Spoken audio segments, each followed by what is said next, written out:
Do you think it hurts? Hurts? I could feel Savathun behind my eyes when she reached into my mind. What do you think these Hive feel when we reach into theirs? I also find the Scion's methods unsettling, but they can uncover Savathun's plans more efficiently than I ever could. Better to just put them out of their misery. Keitel believes these Hive might hold deeper secrets. Do not make the mistake of thinking these things deserve your sympathy. Even though they have the light. Maybe you were the wrong person to put on this assignment. They may be our enemies, but this feels like a new low for the Vanguard. For Zavala. Watch your mouth. You New Light see Zavala as some toothless diplomat, but you wouldn't believe what he sacrificed to become the man he is. Someone who will make the hard choice, and make sure his people understand why. Then I can't wait to hear the speech about all this. You want a speech? Today the Vanguard did what had to be done. Mercy prevailed. Speech over. Say it a little louder. I don't think this guy could hear you. This doesn't look like mercy to me. Then you're not looking hard enough.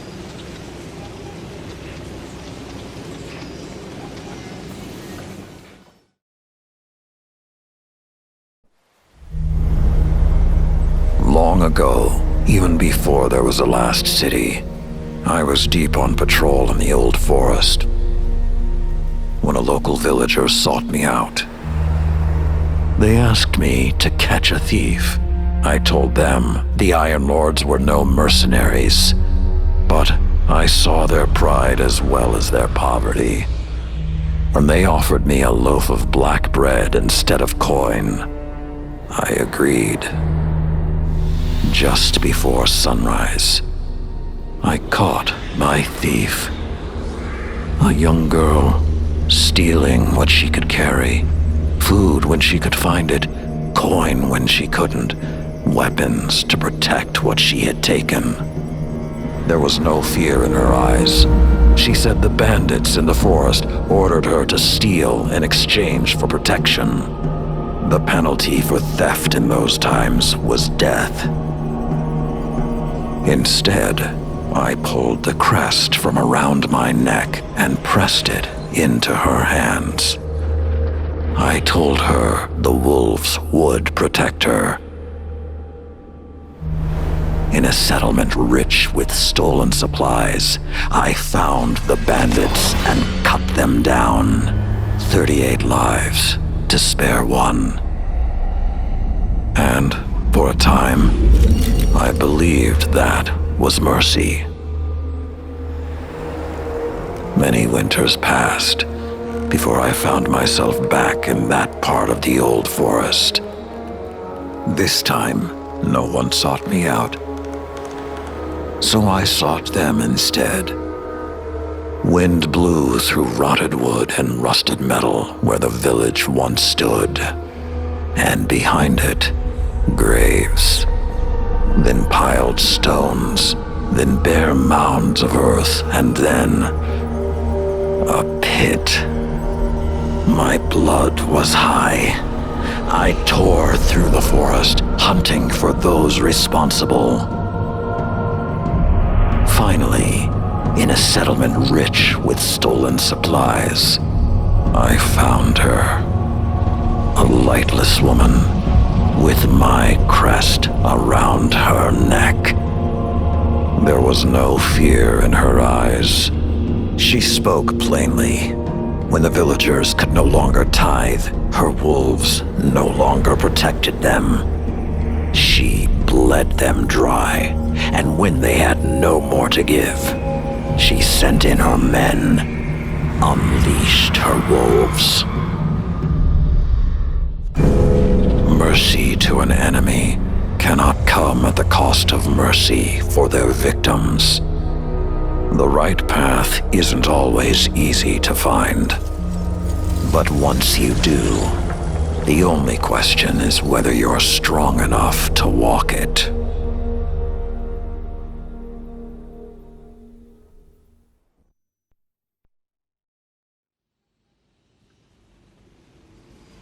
Consider that the next time you feel pity for our enemies.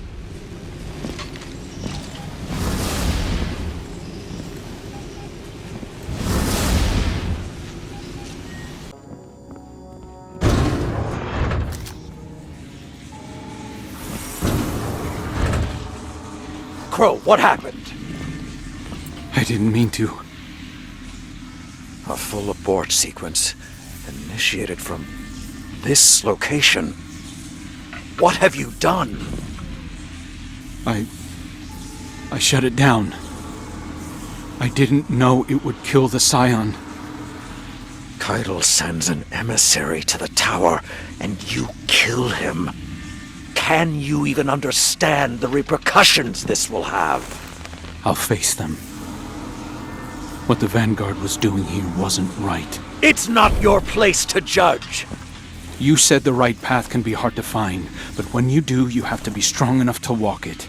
I also said mercy to an enemy must not come at the cost of their victims. We already disrupted Savathun's ritual on the moon. I couldn't stand by while we did this to these Hive. The Hive are monsters. So was I. When Keitel learns of this, I hope the Vanguard can survive your conscience.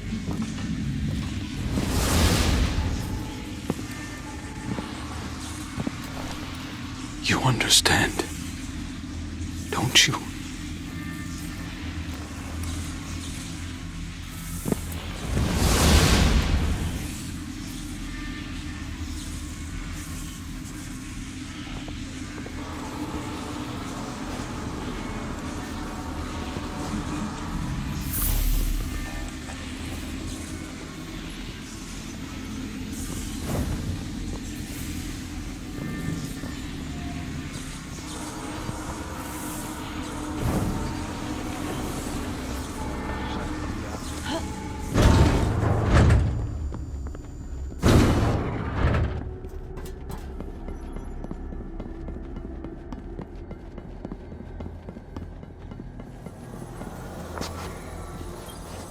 I didn't expect your people to deploy a cannon quite that large. I don't think the Hive did either. A cannon is unexceptional, no matter the size. But a Guardian with the tusks to climb into one and fire themselves at a Hive command ship? When death is no longer an obstacle, it becomes a remarkable teacher. Lessons learned in your crucible. And the Iron Banner. Lord Saladin is very proud. He may not appreciate the comparison, but he thinks like a Primus. Empress, I know this is a sensitive topic, but how long do you believe your forces can commit to a sustained war against our enemies? Until the last of us draws their final breath. We have a loose assessment of your numbers, estimates on your fleet in orbit. If this is to become a permanent alliance... Our war with the Hive is not a matter of strategy or force, Commander, but one of honor. Billions died on Torobotl. Countless more on other worlds of the Empire that collapsed to infighting or further invasion by Xivu Arath. Outside our rituals, the death of even one Cabal demands reprisal. A life for a life. The Hive have accrued a great debt. And who will raise a monument to your people's honor when the last Cabal dies? Waging a war of vengeance. You.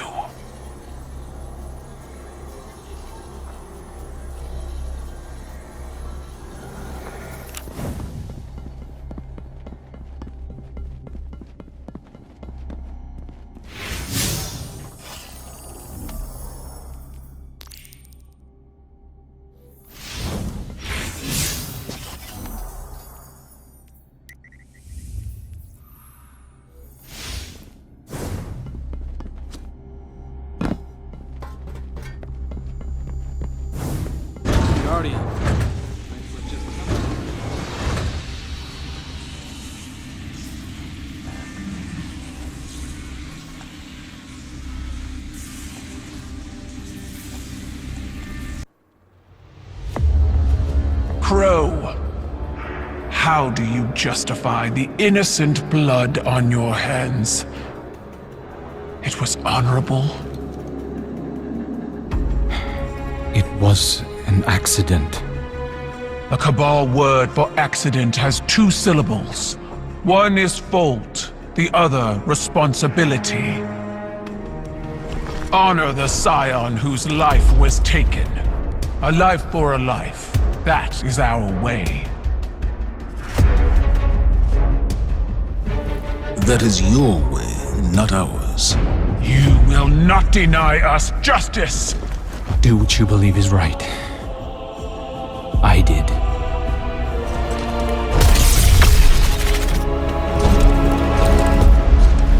I will honor you.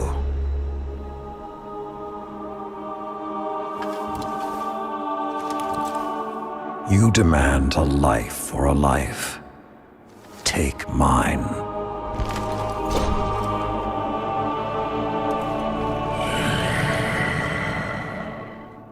Cabal reward bravery in the face of death. I accept. Your life is forfeit. You will serve the rest of your days on my war council as Brachus Forge. Then it's done. Zavala, you can't... Not